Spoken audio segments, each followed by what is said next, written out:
So, Erling Haaland coming as Arsenal annihilate Spurs and Klopp clear catastrophe continues. All of this and more on the Absolute Football Podcast. Are you going to love it? Absolutely. So it is here, ladies and gentlemen, boys and girls. Thank you very much for joining us for our the first ever brand shining new Absolute Football Podcast. Thank you all so much for being here. We're all very excited here. And for those of you that this might be the first time you've seen any of us, if you have, you were just in for a treat. You're in for a treat.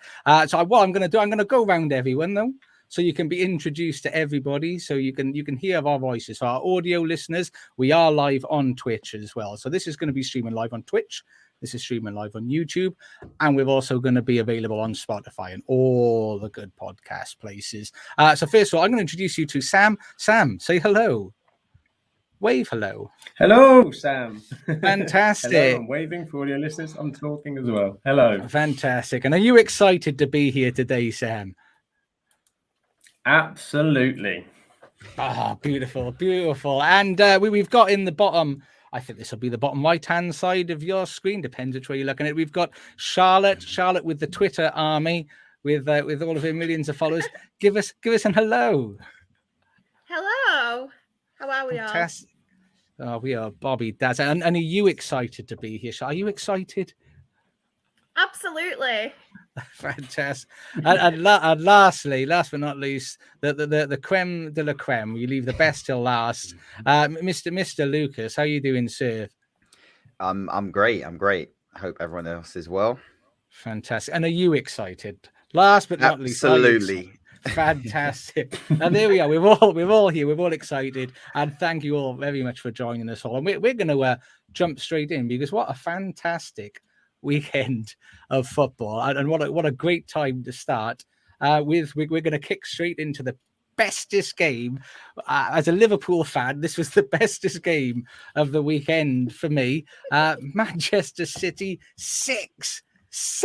That means they scored 6 goals, 4 of them in the first half, to Manchester United's, to be fair, very flattering 3. I thought it was a very flattering 3 indeed. So I'm not going to go to Sam, our resident United fan, yet. What I'm going to do, as I think Charlotte geographically is she lives in not far, half an hour from Manchester, I would say. Is that about right?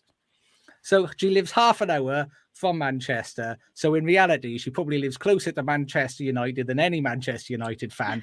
What did you think of the game, Charlotte? Well, I'll be quite honest. I always thought Manchester City were going to get the victory, because they were unstoppable last season. But then obviously adding Haaland to the equation, it's like, wow. But yeah, like you said, I think it was very flattering from United's perspective. 6 goals, just amazing. Like I said, Haaland and Foden, they're some duo up front. It kind of, they are classes above Manchester United, and it just makes you think, like, obviously I'm not a United fan, I'm a neutral, but I just think Manchester United have got a lot of work to do to get back to the top again. It wasn't too bad. I mean, I'm going to let Sam stew a little bit longer. Lucas, did you enjoy? Did you enjoy City get put in 6 smash after all the hype of United are going to draw? We could do something. We could do something. 4 on the bounce. How did you feel then when it just didn't happen, Mr. Lucas? How did I feel? Well, as an Arsenal fan, obviously there was another big fixture this weekend. But I'm not going to lie, I enjoyed that game on Sunday a bit more than I did the actual North London derby. Outside of my own team winning, I probably enjoyed Man United losing second to that. So sorry, Sam, but it's true. All the childhood trauma I had from United fans at school in the 2000s and Ferguson. It was brilliant. I loved it. It was just a good game of football as well. Well, at least for one team. But it was pure entertainment. Pure entertainment. I mean, what a way to top off the weekend, to be honest. It was super. I mean, and there is a game going on live at the moment. We are live on Twitch and YouTube. For any audio listeners, you can take part and be in the conversation. If anything does happen, we will keep you abreast. We will keep you abreast. We have our news ticker across the bottom. If anything happens, in theory, we should be on it.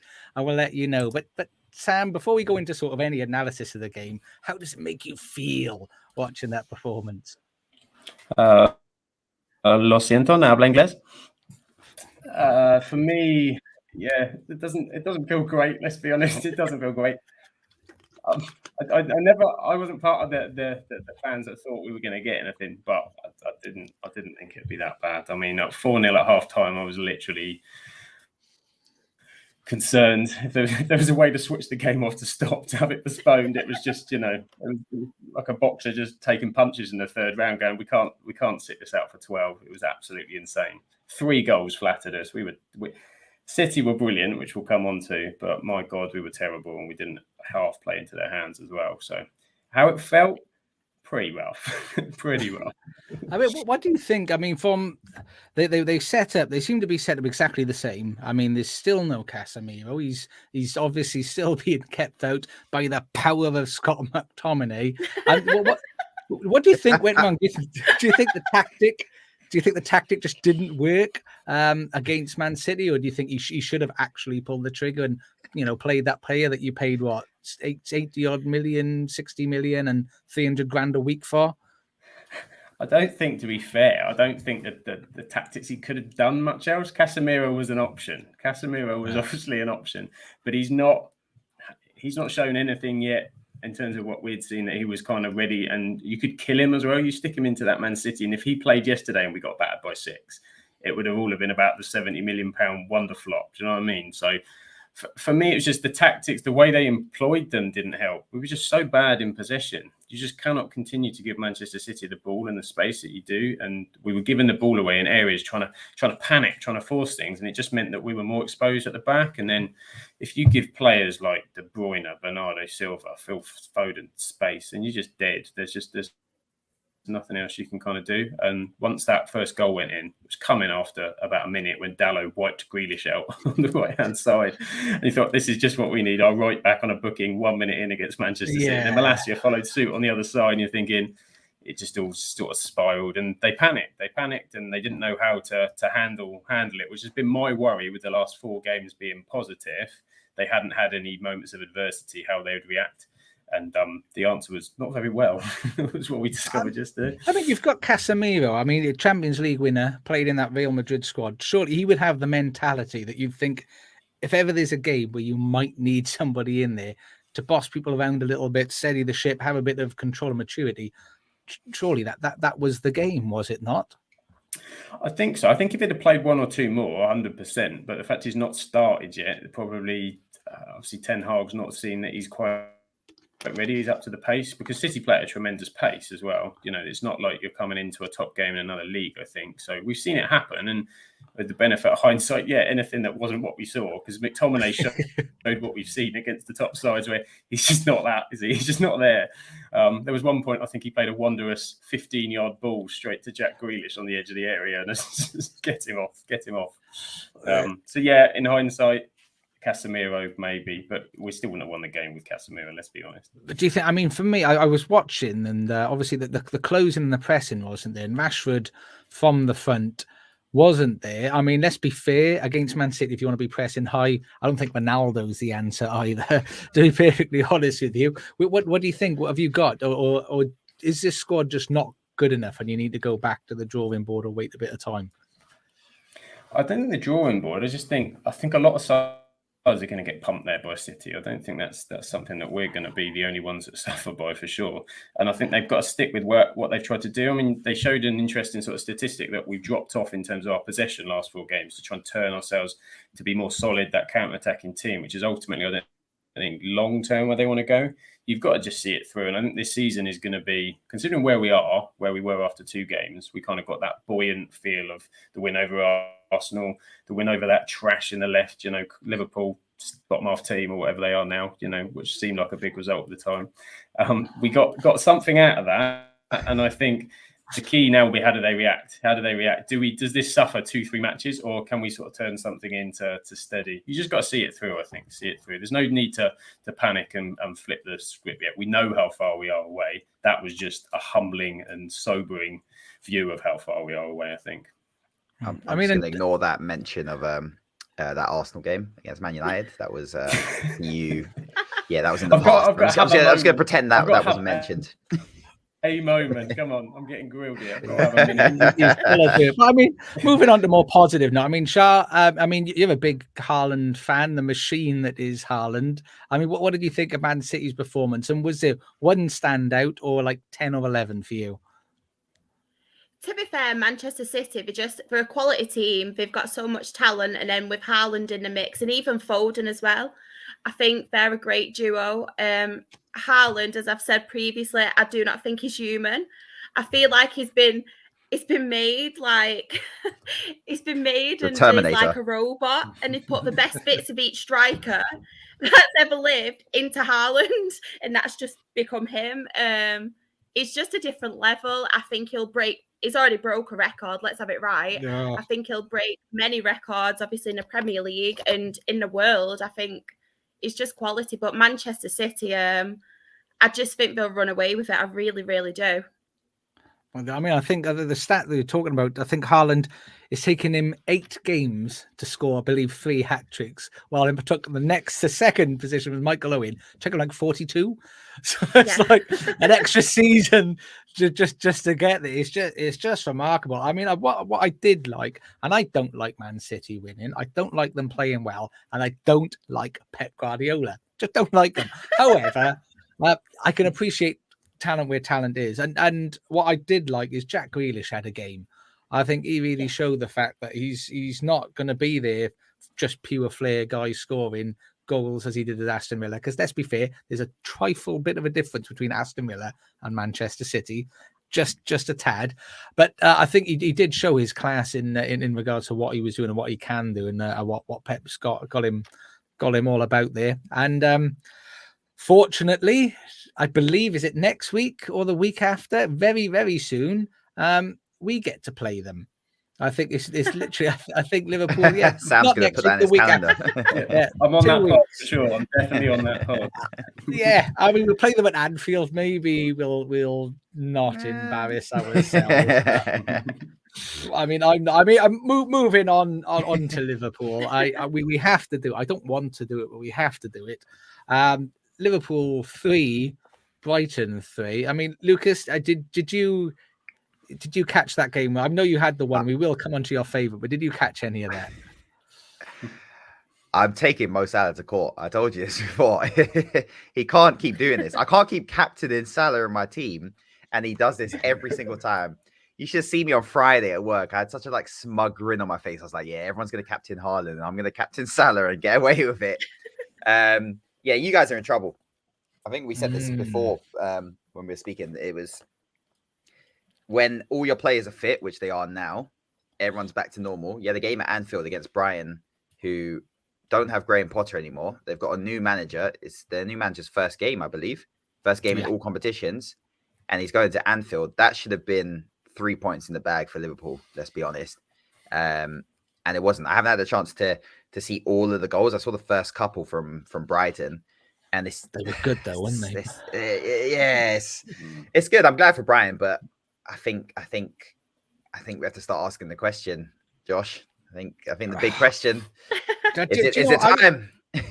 I would say it's time to rest Trent.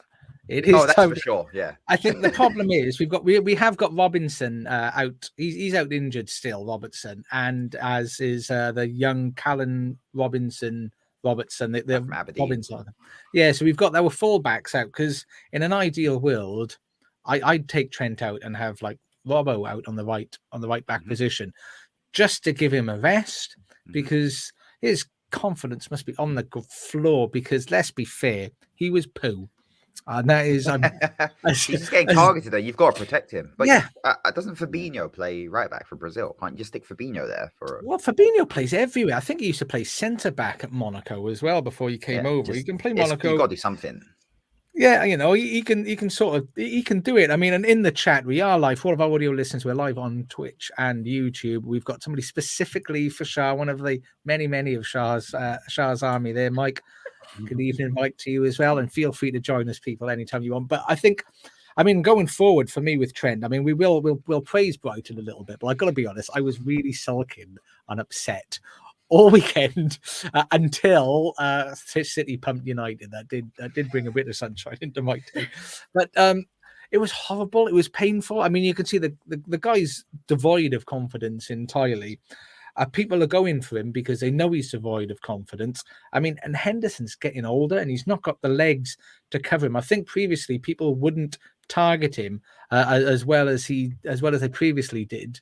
But they target him a lot more now. So that Henderson cover isn't as strong as it was. And Henderson's getting old. He's not as old as me, so I'm not going to dig him out too much over his age. But in footballing terms, he's just not. Yeah. He is. And then when we're having to take off Tsimikas because we're worried, thinking, "Oh God, don't you get injured?" Because we've got no other fullbacks, and we're bringing on Millie at 48 now to cover at left back, and he's like. For me, Millie's like he's like the water boy. That's what he should be now. You're a professional guy in the dressing room. Like, come on, lads, you can do it. You know, don't eat that. You know, don't eat this.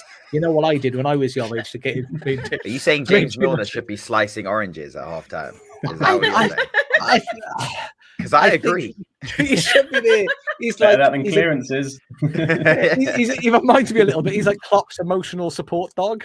Yeah, exactly. Yeah, club mascot. Yeah, that's what he is for me. And we need. I think we need to take Trent out. Someone needs to play right back. Whether we just go. Somebody said on Twitter, "Do we go for 3 at the back?" We haven't got 3 fit central defenders. Really, if one gets injured, then we're staffed. And then I would genuinely bring Trent back and drop him into central midfield. You know, in that Henderson position. So where Hendo is, I take him out and have Trent in there. So that was. It was difficult. It's Roberto Firmino's. Before I move on to one of the comments and to praise Brighton, Roberto Firmino's either his first or second goal, where he controlled it you could tell he was Brazilian when he scored that goal. I don't know if anyone caught that. I think it was his second goal, and he just caught it left, right, took it round. What a finish! It was beautiful. But again, he's like 32, 33. It's unnerving. But again, for all of our audio listeners, we are live on Twitch and YouTube, and we've got another one of Charlotte's army in Cronky from the US, and you can learn how football causes pain from watching this today. Just watch Man City. Yeah, there you go. Best way to learn. Lucas will teach you the joy in a minute. But I mean, if we're going on to Brighton, though, I mean. I think my understanding is it De Zerbi? Is that how we pronounce the new manager's name, De Zerbi? I think I've checked out some of his stats before. I think Graham Souness slated him because he's had like 7 teams in 9 seasons or something. And let's give him a little bit of sympathy in that he was manager at Shakhtar Donetsk, and that's why he left. That's why he had to leave that team. Yeah, but Sassuolo, he did a really good job there. But there were lower teams which. In fairness, you're going to leave those. You're not going to stay there forever, especially if you've got a chance to come to the Premier League. I think he said he's not going to change too much, and he's going to sort of keep him as it is. But I mean, from Brighton's performance, if I just throw this out completely unplanned, if I asked you, Charlotte, what did you think? Did you catch any of Brighton's performance? I saw some of the highlights. I think Brighton are obviously a good team. I think they need to kind of play how they did under Graham Potter.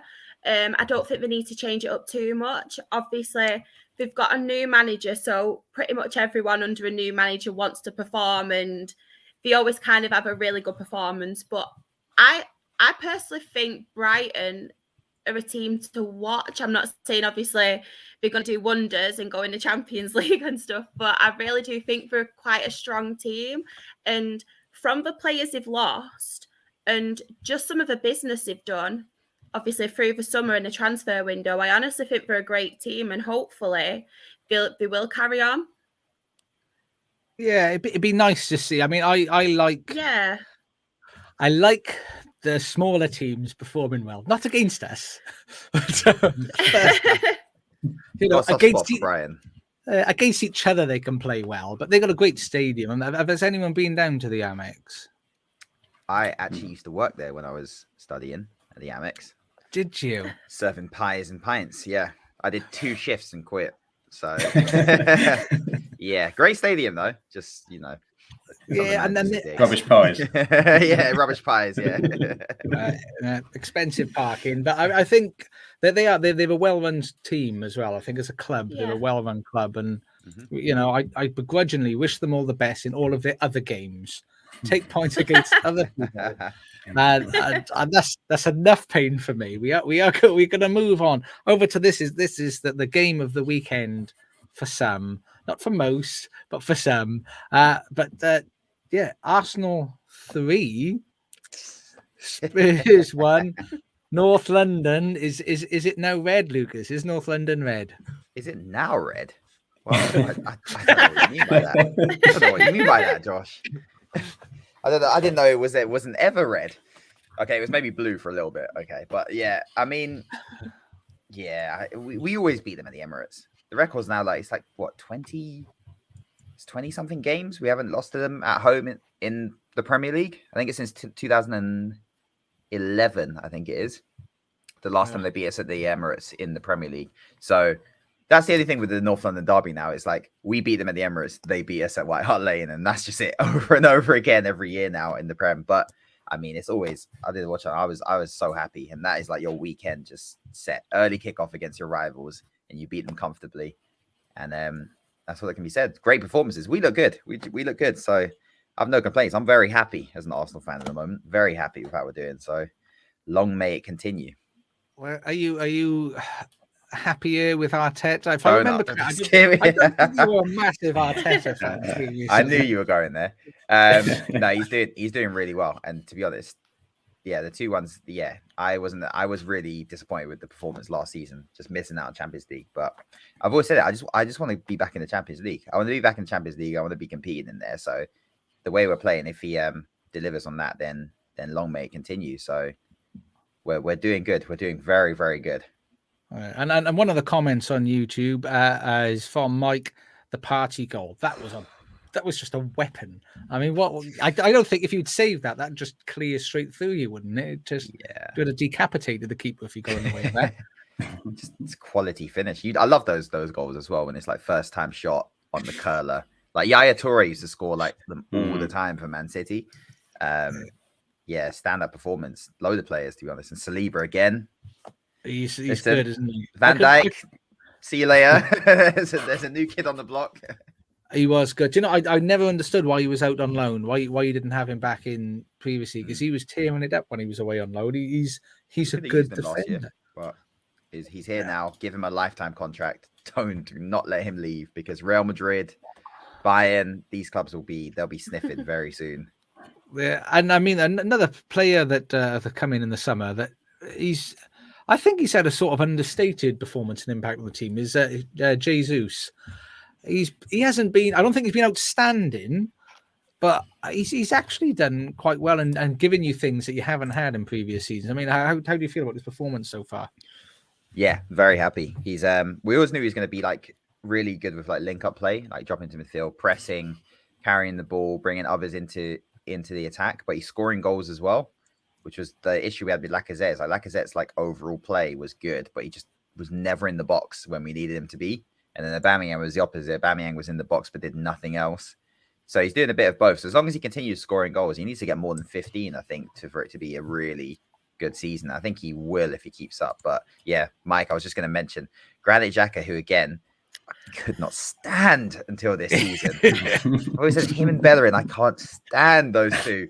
Bellerin's gone, thank God. But Granit Xhaka has been, I can't even lie, he's been brilliant this year. And if he continues, this is definitely a redemption story here, because he's been outstanding in the midfield. And it's when he plays next to Partey, which some players, you need to stick him next to a good player to bring it out. Then Partey can play with anyone, but Granit Xhaka, you put him next to someone of that quality, and it's solid. And in the Leicester game, you would have popped out. Leicester playing live against Nottingham Forest. James Maddison score to put them 1-0 at the moment. So it looks like Charlotte's wish of Brendan Rodgers getting sacked is going to have to wait another week. It's just not going to happen, is it? I'm over that now. I'm over it. He's seen it on Twitter and he's like, nope, not going to let this one happen. Lifetime contract. I mean, Charlotte has been willing him out of the match. I mean, but on point. I mean, obviously, Arsenal did play well, but Charlotte, what do you think about Spurs? What happened there? Because they haven't been playing too badly. What do you think went wrong this weekend? To be fair, obviously, I don't want to take any credit away from Arsenal. They're playing really good football at the minute, and obviously that shows the league position. But even though Spurs are a good team, and obviously we've seen them do some good stuff, with Conte, I just feel like sometimes he can set up quite negatively. And I don't really know, obviously, Son's not in the... I can't really call him because he did score a hat-trick not that long ago, but I don't think he's started so well, apart from then.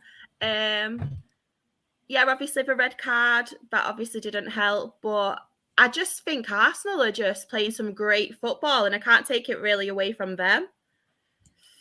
Yeah, I mean, I sort of, I didn't think Spurs were awful. Son's having a funny season. I think the only game he's played well is with he didn't start, but other than that, because he looked just not good. I said poo once already. I don't want to sort of repeat myself, but he looked defecation, didn't he? Just wasn't.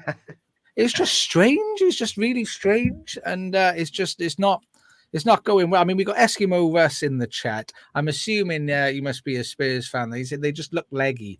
Yes, indeed, yeah.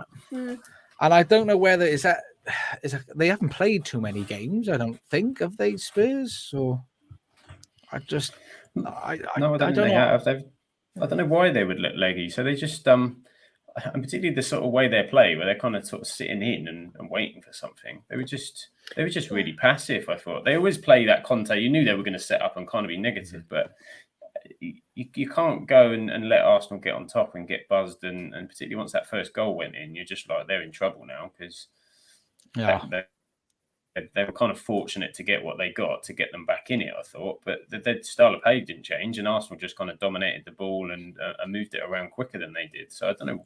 Yeah, I don't understand why they were leggy. No. But they certainly looked it. I mean, and Russ said in the chat as well that Kane looks like he's struggling, and it could be unnerving for England. We're in the same group as you, so I don't care. But hopefully he's carrying a knock, and he'll reach up to the World Cup, and they'll go, do you know what? I've got to get the surgery done or something. You know, I don't want him to be. I don't wish an injury on anyone, but I just don't want you to beat Wales in the World Cup. But Mike in the chat, he doesn't think that it was a red card. I was on the fence over this. I wasn't 100% sure. I mean, Sam, Charlotte, what did you think in order? It was a difficult one. I was on the fence as well. It was stupid. There's no doubt about it. It was silly, and it was petuous, and again, it's one of those, you slow it down, it looks utterly horrendous. But kind of in the moment, did I think it was a red? Probably not. So it sits in between. But so the ball's nowhere near. He knew what he was doing. He's running the risk. And Emerson Well was terrible anyway. So I mean, maybe they were better off with him not on the pitch anyhow. No, I'm really glad I had him in my FPL team this week. But before we move on, in one word, Char, do you think it was a red card? Oh, I'll take that. I agree with Sam. Everything that Sam said, I completely agree. I can see why it was given, but in the moment, I was a bit like, really? But then, obviously, slowing it down and stuff, I can see 100% why it was given. Yeah, I mean, we'll move on. I mean, we'll sort of pace through these next two games. I mean, Crystal Palace 1, Chelsea 2. I was just interested to see if they set up any differently under Graham Potter, but mainly because I know Lucas is a huge Aubameyang fan. And what did you think of his performance over at Chelsea? Bloody Chelsea, so lucky. Yeah, I mean, I like Graham Potter, so I wanted Graham Potter to do really well. I can't. I hate Chelsea. They're another one next to United. I just don't want them to do good at all. And as you remember in my prediction, I had them 8th. So yeah, that's out the window at the moment. But they just, I don't know. I think he'll get, if he gets it to click the way Liverpool and stuff are playing, I think they'll be all right. And they're playing much better football than they were under Tuchel already. It's not quite there yet, but I think outside of the issue with the attack, I think they just need Graham Potter's players in. Just go and get Danny Welbeck and Trossard in January. There you go. And Chelsea suddenly move all the way up the table. But he's got to drop Mount as well. That guy's useless. And who else? Havertz. Again, I know he scored, but these guys are not good. So 5-year contract, there's going to be a huge amount of them being shipped out in the summer, and maybe there'll be some signs in January. But yeah, I think Graham Potter, if they give him time, I think he'll do all right. And they're winning games, so in the Prem at least. Yeah, I mean, and Sam, bringing us on to the comment that Mike made was the point I was going to be bringing up. Conor Gallagher scoring the winner against Palace, where he played so well last season. That probably the performances that got him into the Chelsea squad this year. Did you think he had a particularly good game? Do you think he's going to get more opportunity under Potter? Well, it was some goal it was as well, wasn't it? I mean, last minute against your old team. It's a heartbreak for Crystal Palace because they applauded him when he came on as well. He got a standing ovation to come on, and then he went and did that in the 90-plus minutes. So yeah, I think he will get more minutes under Potter. I think Potter will be. I think he'll be the sort of player that Potter will like. And he hasn't had a chance, but the bits I've seen of him prior to this, he's very good. I like Conor Gallagher. I think he's one of those players that I hope Chelsea don't ruin. That's the problem. You look at that long list of talent that kind of comes through, and Chelsea sit on them for years, and you forget they exist 3 years later, and then they become a completely different player.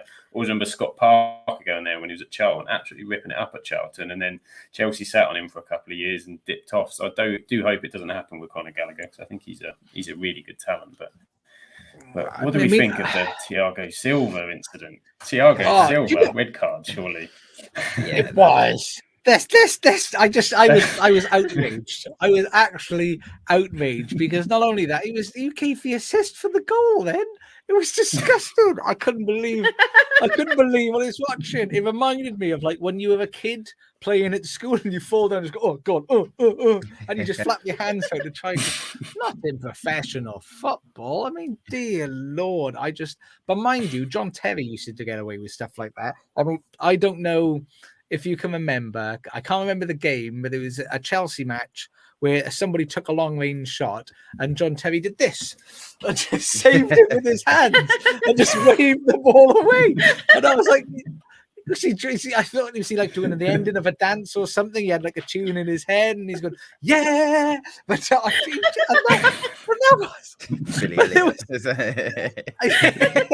I can imagine John Terry and Billy Elliott. But it was perfect. But it's just like a Chelsea thing. They seem to do it. But yeah, we're all in agreement. That was a red, surely. But and if it is a red, though, I mean, Char, if it was a red, do you think it changes the game much? Because is it 1-0 or 1-1 at that stage? I can't remember. Yeah, I can't remember, but yeah, 100%. I think it 100% changes the game, especially with a player like that, Thiago Silva, and obviously close game as well. 100%. Yeah, that's the Swines. I think I'm looking, and I believe it was 1-0. So Chelsea were leading. Crystal Palace were leading Chelsea. And I just see one of the comments here, Mike. That is sensational. For any of our audio listeners, we are live on YouTube and Twitch. You can be part of the conversation, and Mike is doing so on YouTube. Telling us he didn't think John Terry would be as good a dancer as Tony Adams. I tend to agree. And as you would have just seen a minute ago, it is 3-0 now to Leicester. The Midlands derby. Maddison has scored 2 and Harvey Barnes has put 1 in. Heartbreak for Forest and their 8 million new players. But the last Premier League game before we move on was Fulham 1, Newcastle 4. I mean, Newcastle giving Fulham a bit of a pumping.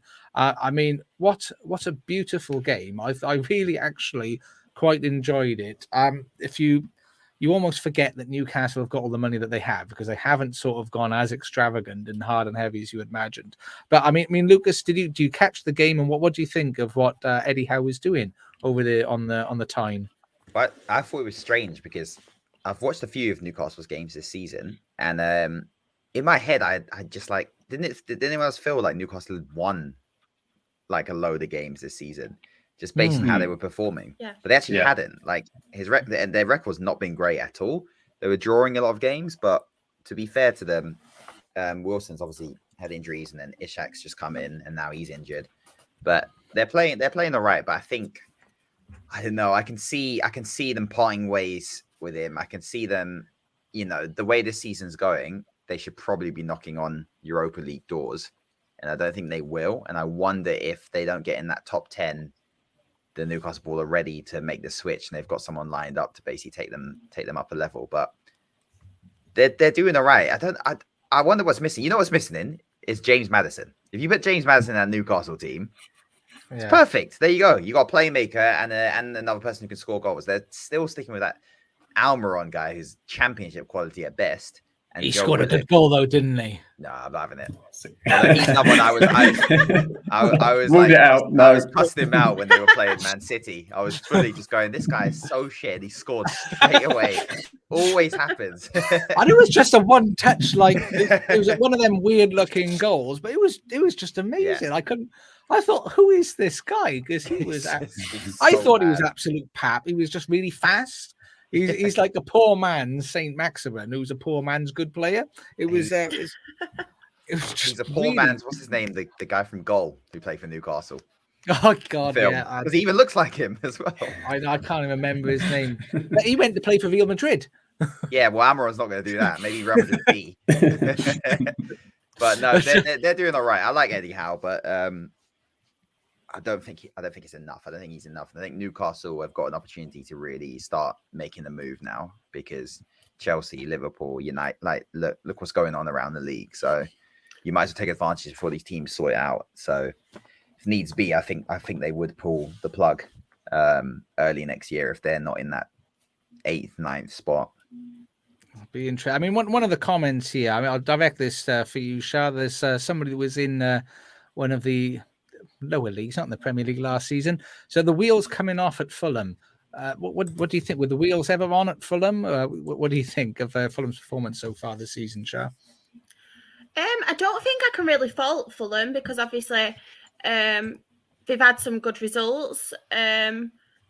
Mitrovic has obviously been quality for him as well. I'm a big fan of Mitrovic, so I just had to shout him out. I think people expected Fulham to be really struggling, and I know obviously they got beat, but I don't think they're doing as bad as some people thought. I think they've done some good business during the transfer windows as well, and yeah, I think they'll be all right. Fulham, I really do. Does anyone know how long Mitrovic is out for? Do you know how long Mitrovic is out for? Mitrovic is out injured at the moment. Do we know how long for? He got injured on international break, didn't he? Yeah. I don't think if they said, did they? Because he didn't last long, did he? But I've not seen how long for, if he's out. It's probably not that bad, to be fair. Otherwise, it would have been bigger. But maybe that's a bit unfortunate, isn't it? Yeah. Yeah. I mean, do you think I can't remember what we said, people. I mean, in the previous life, what we said about where Fulham was going to finish. Did you think they were going to go down, Char, or did you have them survive? No. I had them to survive, and I think I had them quite high up as well. I think I had them like bottom half, but quite high up. But then again, I did have Southampton as well, and they've been doing all right, but I had them to be relegated. So what do I know? I'm Brendan Rodgers to be sacked, so what do I know? There's still time. That's true. It's not happening tonight, but it might do. And this one's for you, Lucas. There you go. Santiago Munez. Munez was a South American player who went to Newcastle in a fictional world. And the scene I can always remember is the guy that looked like Sven-Goran Eriksson, the manager, booting a ball, making him run for it and going, the ball travels faster than we do. Always went. And in the chat as well, Everton are doing well. We don't like Everton doing well, though. That is a surprise. I think we all had them expecting them not to do very well. And we We don't like that. That doesn't make anyone happy. Everton performing well, but that covers off. I mean, some of the other games I didn't list here, but we'll quickly smash through just some of the other games I think that took place. Leeds and Aston Villa 0-0. Nobody cares. That's really boring. I think Bournemouth Brentford 0-0. That's really boring. And Southampton won Everton 2. I don't like Everton. Maybe we'll cover them at some point. But I'm really sad that they're doing okay. But one game we'll quickly cover was West Ham 2, Wolves 0. How did we feel about that? Are we happy with how West Ham are doing at the moment? Do we think that David Moyes is going to have a better season? Because they've been struggling, and I have been concerned that he might get the heave-ho. Sam, what do you think? Yeah, they've underachieved, haven't they? But I was wondering, where did West Ham go after last season? I think they've only just started to play. I think the fans have been screaming for Scamacca, haven't they, out front? He's only really been playing in Europe. Was this his first start in the Premier League? Yeah. And I think that will make a big difference. Bowen's not quite been at it like he was last season. And yeah, it certainly was piling some pressure on for David Moyes, but Wolves at home was probably the perfect game to have for anybody at the minute. I mean, they can't, even with Diego Costa, who's got to be alongside James Milner with his bus pass now, and I mean, they brought him in to change around their fortunes. And I can't remember the last time Wolves scored a goal. Do you know? Yeah, it's just ridiculous, isn't it? It's just crazy, and Wolves got their they sacked the manager, didn't they? That was inevitable, going to kind of happen. I think West Ham hope it could be a trigger for more. It could be a trigger for more. It would take the pressure off of Moyes, but they will want to see Scamacca starting now, I think. Yeah, and obviously the Wolves then heave ho in their manager. I mean, Lucas, what do you think? Is it premature decision? Were you surprised? How did it make you feel? I got a lot of stick for saying he wasn't a great manager. Well, I didn't say he wasn't a great manager. I said he can't put an attack together. Like he made Wolves defend, but then now he can't put a defense together because they've been shipping goals. But I said that I was like, you can't make excuses for. Graham Potter is the perfect example. Graham Potter had Danny Welbeck, who's the other guy? I can't remember his name. Lallana and then the other guy next to him. I can't remember his name. I can't remember his name. But he had those three together scoring goals. So if you've got Raul Jimenez or Hwang Hee-chan as the backup, and then you've got Pedro Neto and Daniel Podence as your front three, and you've got Ruben Neves and Moutinho behind them, then you've added in Guedes as well, and you still can't score goals. I mean, kind of running out of excuses, aren't you, really? Because you've got the quality there. They've got some good players, but it was time to go. Move on now before they get relegated. And for all of our audio listeners, we Lucas is now getting some grief in the chat for being a secret Spurs fan. Spurs got relegated. Who wouldn't want to sign Harry Kane after that? But I mean, in the chat, I mean, we've got Mike saying Sean Dyche to Wolves. He reckons he'd sort the defence at Wolves. They're being linked to Sporting boss, to the Portuguese team, Sporting. Who would have thought? Not going to sign Sean Dyche, are they? He's not Portuguese enough. Right, I think there's players in there. He changes his name to Sean Dyche and he's gone on holiday. They spot him on holiday in Lisbon. He might have a shot. Yeah. Or Shawnio Daishi, and he doesn't need to change the spelling of his last name. He can keep that. He just pronounce it differently. Just put an accent on the E. I'd love it if they gave him a load of they'll give him a free holiday every summer. Portuguese players now, and just to see what would happen. Because imagine he just played amazing football. There, I mean, he could do. I mean, we got in the chat here. Exactly. I mean, in the chat, I mean, Rusty's telling us the Sporting manager is quality. Ruben Amorim, I believe that's probably incorrectly pronounced. That feels like Wolves are punching above their weight a bit there, but money talks. So it is, and it is. I mean, that is a separate note. It is sad that that the Premier League lower echelons can outmuscle the foreign leagues. The best team in Portugal, Champions League, and just but while we are exactly, and what a move! Why would you move from Portugal to Wolverhampton? I didn't even think about that. No I mean- disrespect to anyone that lives in Wolves, but yeah, I mean, even they'd probably agree. Hey, but, you know, I live Lisbon in to Wolves. yeah, so you know, it's I can understand that. But while we are talking about foreign leagues, I think we are going to look to try and cover, not as in depth as we are to the Premier League, but we are going to give you some of the highlights of what is going on in all the other leagues. So we're going to bring up, first of all, we're going to start. I'm not going to start this here. I think Sam is going to run us through what's going on in Europe, in the major European leagues. I did. I popped over to Spain because I'm not staying in England after that Manchester derby. So I went to go and have a look at La Liga, obviously in Spain. And the table is not dissimilar if you look at those top two to the way it's been in previous seasons. But this season was the first time that this week, was the first time that Madrid dropped points. They sit top, close to Barcelona now. That graphic, but Real Madrid picked up a point against Osasuna. So Barcelona picked up an important 3 points with a 1-0 win in Mallorca, which is a lovely place to go. I wouldn't want to play football over there, but it's a lovely place to go. Keeping their unbeaten start intact, they're top of the table. Robert Lewandowski scored now 9 goals in the Spanish season so far. Thinks he's Erling Haaland or something ridiculous. Well, Real Madrid, we said, dropped their first points of the season with a 1-1 draw with Osasuna. Vinicius Jr. opened scoring, but Kike levelled for Osasuna before they reduced to 10 men, and Madrid couldn't get over the line. So very tight between those two. Looking a bit further down, you then start to see some different kind of names, don't you? Atletico Bilbao from a few years ago, they had a nice little win, 4-0 win over Almeria at the weekend, sticking them up there. But Atletico Madrid went and beat Sevilla. So the question is, where is Sevilla? How far down the table are Sevilla? Well, quite far down, sitting just above the relegation zone. So what I wanted to look at quickly with La Liga is what is wrong with Sevilla?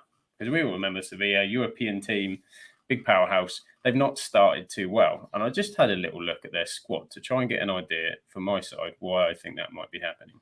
Well, they've conceded a hell of a lot of goals. They obviously lost 2 of their main centre-backs over the summer. They lost Diego Carlos to Aston Villa, who subsequently picked up a shocking injury and is actually now not going to be playing, but he's out. And Jules Koundé also has gone at centre-back. So they're moving. They brought in, is it Nanzu? I don't know how you pronounce it. I'm going to have a go. Tanguy Nanzu from Bayern Munich at centre-back, alongside Karim Rekic, who's more of a left-back, filtering in at centre-back. So it's not ideal. That's causing some problems. And then I also discovered it's a retirement home. James Milner and Diego Costa must be ready to move over there because they have got a lot of aging players. Jesus Navas, 36. Fernando, the old defensive midfielder at Manchester City, 35. Ivan Rakitic, 34. Ooh. Papu Gomez, 34. That's all their midfield. God, I could play there.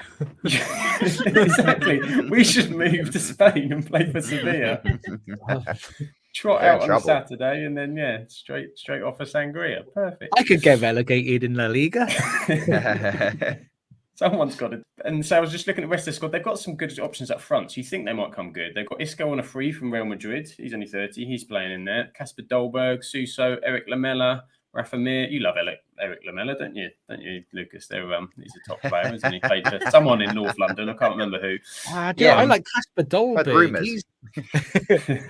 Kasper Dolberg. He's a bit like a more attractive Haaland with less ability. But he was tearing it up in France for a little while, wasn't he? He was tearing it up in France. Yeah, he's a good little player. So you look at that and think surely they'll start to pick up. And they're missing the wonderfully named Mexican winger Tecatito, beautifully named. He's out unfortunately from January. He's signed from Porto, but he's out until January with a broken leg, I believe. So he's another one that they miss. So Sevilla, not so good. We'll see how they get on a bit later on in the season. Elsewhere in La Liga, the only other score to pick up was Girona 3, Real Sociedad 5, an absolute goal frenzy, which I'm devastated about because, as you guys know, I'm a big fan of a 4-4 draw, which is obviously called the double Desmond. And how we had 8 goals in a game and it wasn't a double Desmond, I'm furious, absolutely furious. Where we are, and is this for you, Lucas? I believe it is indeed. You've given me probably the best league in Europe in terms of unpredictability, not quality. Let me just make that clear because I did try and watch one of the games a couple of weeks ago and it was boring as hell. And then Giroud scored and I was like, nope, this is not happening. I'm not watching this. So,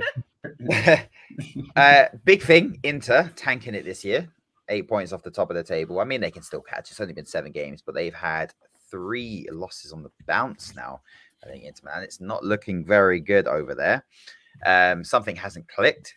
Juve is the other one. Allegri. I think the Juve fans are quite pissed off. Is probably a nice way of putting it, with the shocking football that they're playing, and it's not getting the results. Bad, aren't they? Yeah, they are bad. But they had a 3-0 win yesterday against Bologna, but 3-0 win with 48% possession as Juventus against Bologna in 17. That's just really weird, isn't it? It just doesn't make sense, does it? But at home too. So yeah. And then Mourinho's Roma with a nice win over Inter, who are of course tanking it. I've always got a soft spot. I've got a soft spot for Roma now that Mourinho's there. I do hope they do well, but this is the season. If they want to go for a challenge, why not? And AC Milan are probably still the favourites for the league overall, probably playing the best football, and they've definitely got the best squad. I mean, Rafael Leao is quality. Yeah. Giroud's still scoring goals. Don't ask how. And then Tonali's in there. Who else have they got? They've got a few. They've got very solid defence. So it's looking good. But the surprise packages are Napoli and Atalanta, who are always sort of like up there every season, at least in the top 4 conversation. But those who've watched Atalanta in the Champions League, since they've been qualifying for the last 3 or 4 years, know they play very, very good football, a very unique style of football with, I keep forgetting his name. Very good manager. I'd love to see him in the Prem. Is it? Gasparini, yeah. Gasparini. They play a very unique 5 at the back system, which sort of transitions into a 4 narrow diamond. It's very good. But yeah, he's a good manager. And then Napoli, I mean, they sold Koulibaly and they're just flying at the moment. But I'm not going to pronounce his name. Back. You keep trying to make me pronounce this guy's name every single time, but you know what we're talking about. I got no idea. KV. Liverpool's worst nightmare. That guy. He scored again. Of course he did. But yeah, Napoli are doing well. But yeah, I mean, this league is definitely the most entertaining when it comes to just unpredictability. I think, like I said, Milan are probably the favourites. But if you can, I'd catch one of the top games. I caught some of it into Roma, which was pretty good. Dybala again smashing it at Roma. What a player! Some of the Prem teams should have been all over that. Like your Chelsea's, things like that should have really tried to tempt him. But it's good, and I think Allegri Tuchel swap is probably coming very soon. That's my prediction.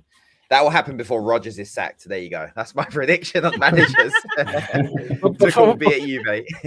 And before we move on to the Bundesliga, did anyone catch Jose Mourinho's Instagram? Because he had a touchline ban as Roma beat Inter, and he was posting all over Instagram. Very funny. You've got to follow Mourinho. He's a man with a sense of humour, and he's loving life. Who would have thought someone would prefer living to Rome to living in London? Who would have thunk it? What? Mind blown. But Sam, very quickly, tell us about the Bundesliga. What the hell is going on? I will tell you about the Bundesliga. It's open, isn't it? It's more open than a centre-back partnership that involves 2 Harry Maguires. It's unbelievable so far.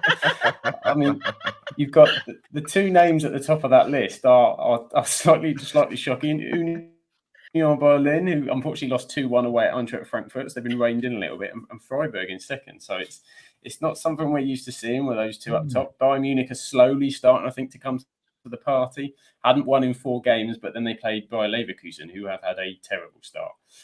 They have had their worst start for 40 years, and they find themselves just above the relegation zone in 17th. So a certain man, Josh might remember, Sadio Mane, ring any bells? Scored his first goal at the Allianz Arena. Yeah, it's about time, wasn't it? Yeah, he's remembered his scoring boots. Leroy Sané and Jamal. Anyone who catch the England game last week with Musiala, who's an incredible talent playing for Bayern, he got the score sheet and was just pulling the strings. He's definitely someone to watch in that German team coming forward. So Bayern starting to win, starting to get that juggernaut going. We all know where they're going. We all know how it ends up in the Bundesliga. It just doesn't seem to be there yet. The other giant, of course, Borussia Dortmund. Well, they stuttered somewhat this weekend with a 3-2 defeat against Cologne. They were 1-0 up, and Cologne scored 3 times in the second half to win 3-2. So a very good win for them, but drops Borussia Dortmund off. So some of the big teams, you say, they're just not performing as you would expect. And in the other results, there was a Werder Bremen destruction of Mönchengladbach, 5-1. And Niklas Füllkrug bagged himself a brace, which puts him top of the top goal scorers charts. Niklas Füllkrug. Is he on all your scouting lists? Never come across him. Missed that one. No, Füllkrug. I missed him, did you? Missed him. I think he had a trial at Rochdale, Charlotte, but he just Didn't make the he cut. couldn't get a work permit, I think was the issue. So he's a talent. And then at the bottom of the league, it's Bochum who are bottom, so that's perfect.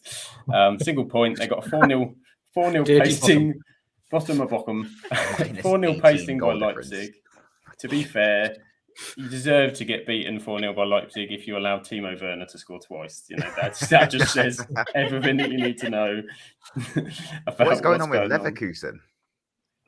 What the hell? It's just they're having an absolute nightmare. They were pumped by Bayern, which can happen, but they just have not got anything together whatsoever. Watch the fourth. If you haven't seen the fourth goal that Bayern Munich scored, the goalkeeper slipped on it and passed it straight to Thomas Muller on the 6-yard box, and that just summed up his day and his season so far. Goalkeeper's been terrible. So's their defense.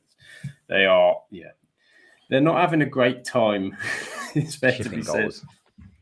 Shipping goals, and that's my review of the Bundesliga.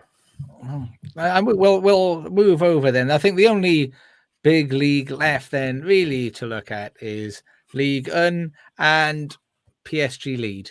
I don't think there's anything else. Come on, Marseille.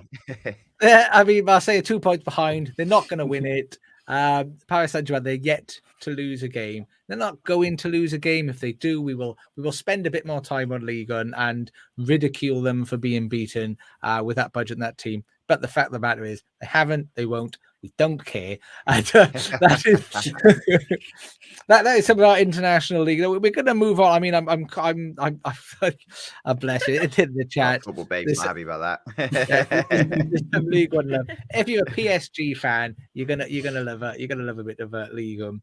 But before we move on now, as we start to reach these sort of the sort of closing time, if you like. We are very fortunate to have Charlotte here.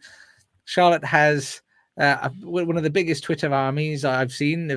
She actually, this is one special for you, Lucas. Charlotte is actually followed by World Cup winner Gilberto Silva. He doesn't. Wow. This is 480 people he follows. Only 480 people he follows. One of them is Charlotte. She is in his list between Rodrigo at Real Madrid and Russell Brand. Great company there, Charlotte. So great company. But Charlotte is our lower league expert, and I was hoping you could give us an update of what's going on in any of the lower leagues. You take your pick. You fill your boots. You tell us what's going outside of these top leagues. Yeah, of course. So obviously my team are bottom of League 2, so I've had to make some notes because it's a long way up from where we are with what's happening. So I'm going to start with the Championship. And the big news today is Chris Wilder, who was once at Chef United. Sorry for getting the mix up if there is any fans. Big mistake. He has just been sacked by Middlesbrough because they got thumped over the weekend. So that's big news. Exeter boss Matt Taylor is set to be announced as the new Rotherham manager. So another managerial change. What isn't Brendan Rodgers? It's happening everywhere. And Slaven Bilic, who was at West Ham, is the new Watford manager. And they actually won. Well, I say won. They absolutely battered Stoke 4-0 this weekend away as well. So what a result. The top two in the Championship are Sheffield United and Norwich. Norwich was always going to be up there, weren't they? Norwich are coming back again. For God's sake, can we just ban these teams? I think we should make a rule. Just make a rule. If they come up and come back down straight away 3 times, you get relegated to League 1. Straight down.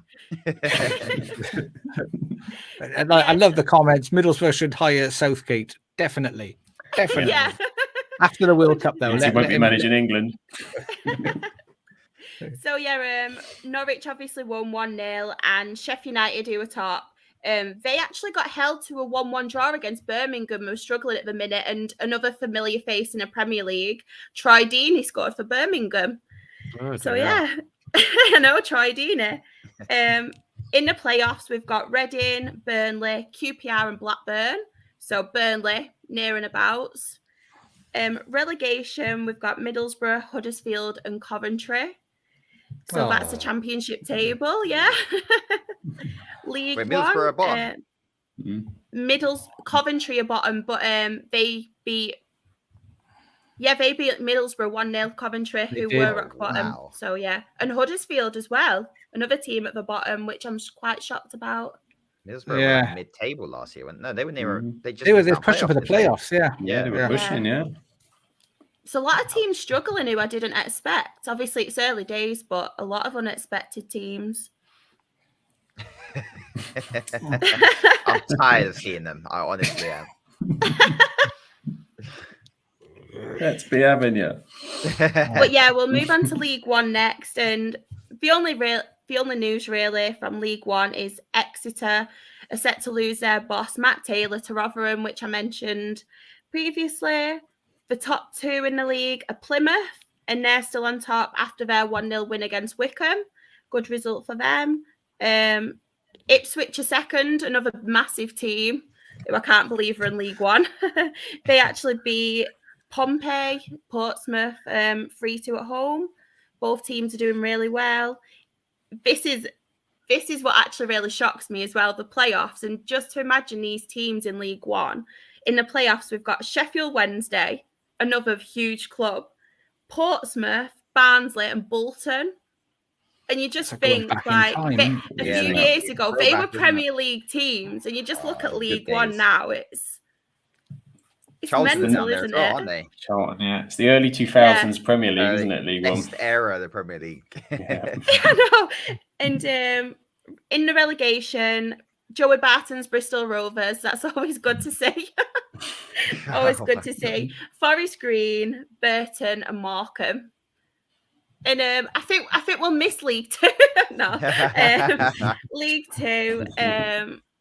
Another managerial change. Colchester have named Matt Bloomfield as their head coach. He was at Wickham. The top three teams are Leyton Orient, Northampton, and Stevenage, who are doing really well under Steve Evans. They beat strugglers Crawley 2-1. Orient actually lost 2-1 against Newport, who we play on Saturday, so that's not good. That is not good. Dreading that. And Northampton won 2-1 against Swindon, another team who was... They were tipped to do quite well this season, and they've not had the best start, Swindon, so... That's a bit of a shocker. Last year. What's that, sorry?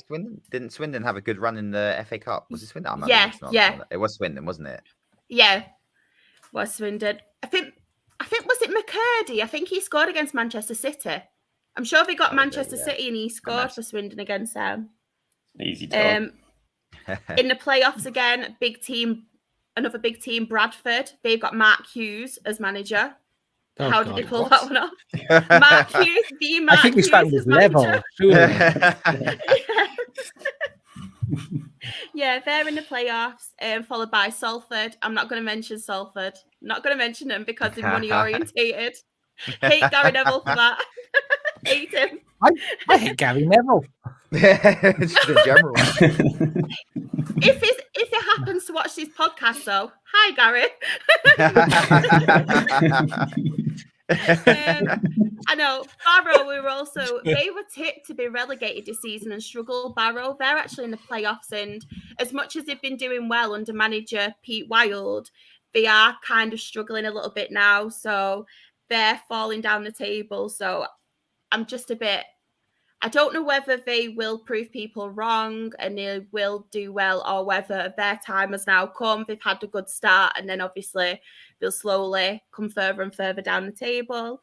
And Mansfield are also in the playoffs. And relegation, we've got Hartlepool, 23rd.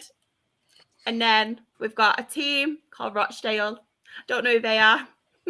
They're bottom of the league. Never heard them. You won never a heard game them. the other day. Never heard of them.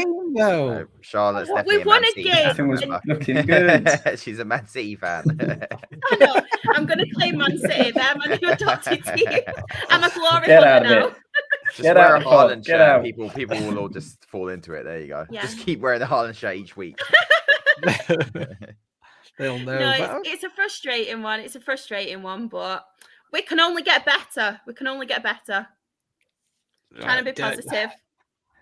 Yeah, I mean, because there's a jump in there to get safe. It's all quite, but it's quite tight. You've got what 3 teams above you, just on 1 point above. Yeah. So this, you just keep dreaming. You keep dreaming the dream. You dream the The dream. only Just way is up. As Yaz once said, the only way is up. Or down. And then we're out of football league. Oh, it just won't happen. Then you'll have to support Man City. Then no, you won't. But just think how cheap your ticket prices will be. Every That's cloud. true. Please You'll still always get a have me seat on at if we're Man going City. on That's the league. thing. Is this true? We've got we are live for our audio listeners live in the YouTube comment. David Bentley's dad, Jim at Rochdale. Is he your manager? Is that David Bentley's dad? I don't know if it is. boy. Sensational. You know what, though? I will be honest. David Bentley, if we're on about the Tottenham player, David Bentley, Yeah, that he's one. actually a Rochdale fan. And Arsenal. He's actually a Must be. Rochdale fan. Must be. Jim Bentley. You never know that. You never know. But that covers off all of our. And thank you very much, Charlotte, for that. I know it was painful. That must Very that must painful. hurt. There you are. Mike is just tormenting you. It's not. I was like, what? Your new manager is like a I'm nutter. glad I didn't fall for that one. He owns a big car company instead. He looks like a bouncer. That'd be great. Terrifying man. He looks like the mountain from Game of Thrones. I do know. Just to let everyone know, Charlotte is the Her Game 2 ambassador for Rochdale. And so she's only just aware of the manager. That would have been brilliant in the next Oh, meeting. now he's got unnecessary pressure. Oh no. Yeah. Next time you're in one of the Rochdale meetings, you're like, "Oh, I love your son." He's like a little kid.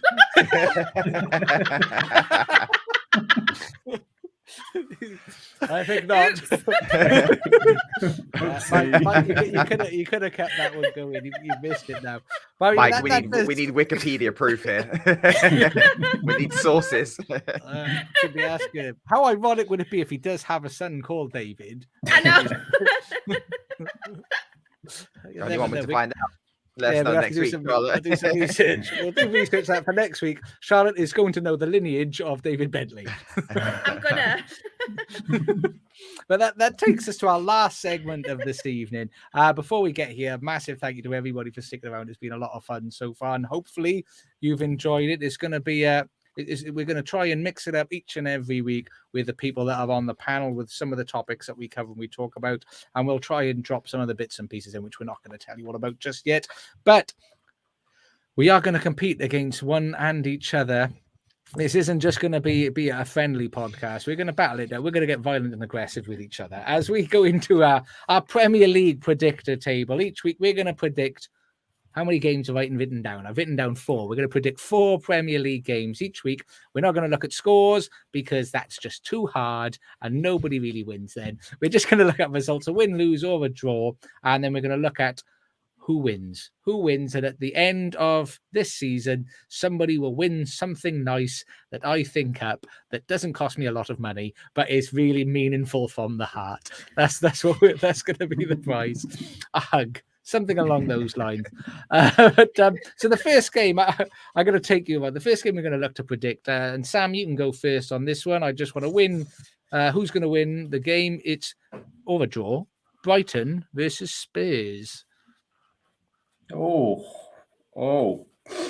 I'm going to go for Brighton. This is going to get nasty for Spurs. Charlotte, who do you think, Brighton or Spurs? I'm going to go Brighton as well. Oh, and Lucas, our secret Spurs fan. Who are you going for? I was going to go Spurs, but I mean, like, I'm just digging the hole here. Yeah, I think Spurs. I think Spurs will win. Do you know what? I think we'll go left side against right. I'll go for Spurs just because it'll look cool if two of us over here versus two of us over here. So and it'll make it easier for me remembering this and writing this down. The next game, we're going to start with you, Lucas. Arsenal, and in the chat, you're being called out by Rusty Shackleton. For all of our audio listeners, we are live on Twitch at the moment, and Lucas is getting called out. The evidence is piling up, isn't it? It is. But you chance to redeem yourself. Although, to be fair, I this is horrible. Arsenal versus Liverpool. Lucas, which way do you think that's going? I wonder. I think a draw. Do you? Yeah. Oh, that's really nice. I wasn't expecting that. I thought you were going to go, yeah, we're just going to pump the crap out of you because you're garbage at the moment. But you think it's draw. Mike agrees with you in the chat here. We don't have a good record against you. Yeah, well, I mean, where is the game out of interest? It is at the Emirates. And yep, it is. I'm gonna think. What do you think, Charlotte? Who's winning this one? Arsenal's Liverpool? I'm gonna go with Arsenal. You know, we were friends, you know, for a long time. Reality check. And Sam, how about you? Arsenal or Liverpool? I think it's going to be Arsenal. Martinelli's going to pump Trent, and I'm not even sorry about it. I want to say. Look at that prediction in the chat. Mike has predicted the double Desi. The first double Desi prediction of the season. Double points for Mike. I'm going to go for a draw because I want us to win, and I'm not going to say we're going to lose. So I'm just going to go for a draw. Oh my God, I'm siding with you again, aren't I? Look at copying my prediction. Listen, remember, I'm the same person who captained Salah this weekend over Haaland, so I don't know if you want to follow my predictions. You know, I'm just doing it because I can't say Liverpool are going to lose. It'll break my heart. But Nottingham Forest Villa, Sam, who do you think is taking home the gold? They don't get gold. Nottingham Forest or Villa.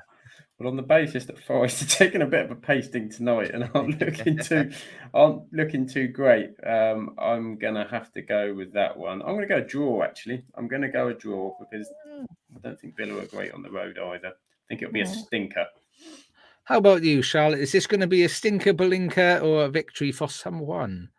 I'm actually going to go for Nottingham Forest because I just think Villa have just been awful. And I think Gerrard is kind of under pressure and is on thin ice. So I just have a feeling Nottingham Forest are going to scrape it.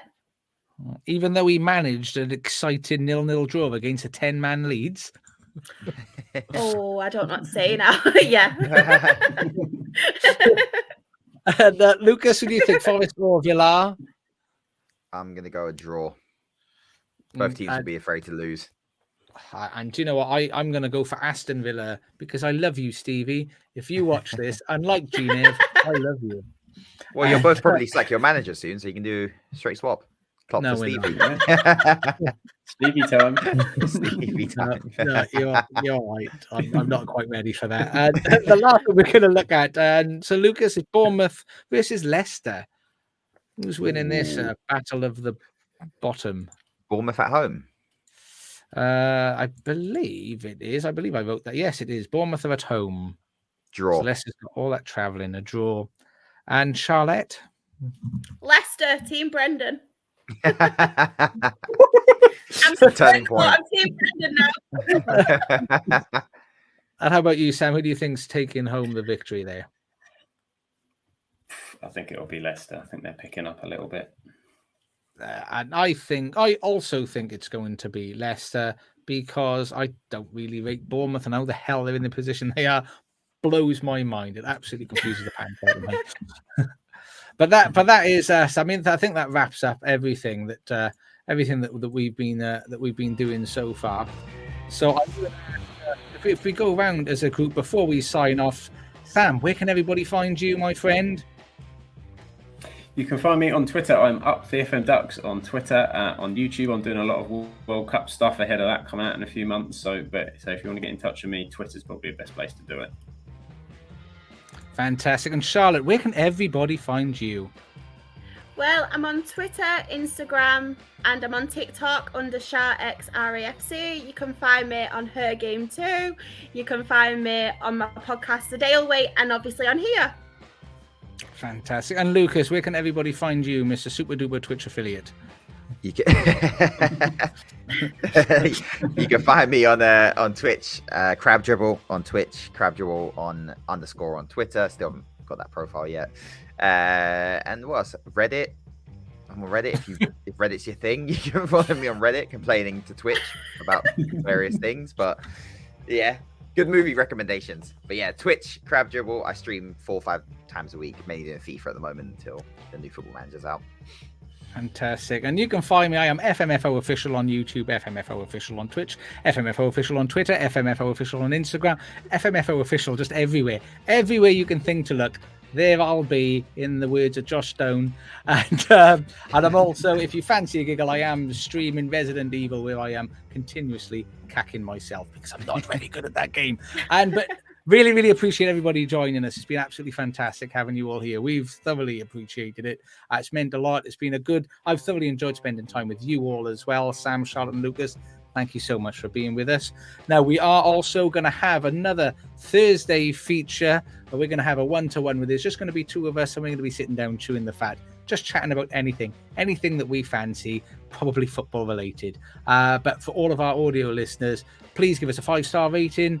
Lovely comments, lots and lots of love. And for everybody on Twitch and YouTube that watched us, thank you massively. Without you, it wouldn't be quite as much fun, although it would still be fun because these guys are fun. But thank you very much, and hopefully we'll catch you next time. And for all of our Twitch users, I'm going to find someone to raid over now, because that's just a lovely thing to do. You're supposed to show love and raid. So does anybody have a Twitch channel that is up, that is worth us going over to? Because I don't know. I don't know who we can go and see. Let's have a look. And here's one in the chat for you, Char. I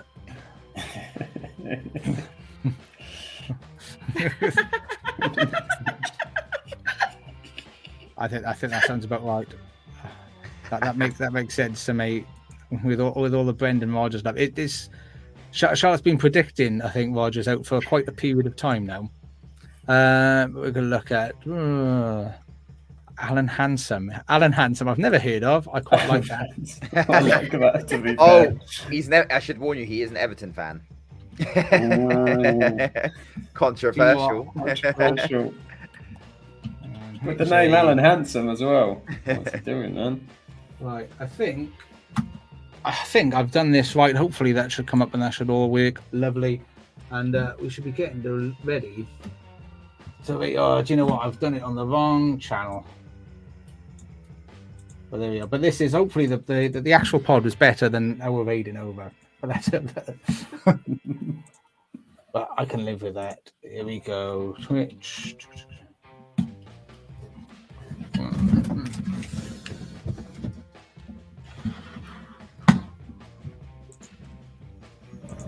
There we go. I found it now, and I'm gonna be on it. I'm gonna be doing it properly now. Raiding. There we are. Got Adam Handsome. I'm done. In. We'll sort this out later. Thank you all, everybody. Have a lovely evening. I will catch you next time.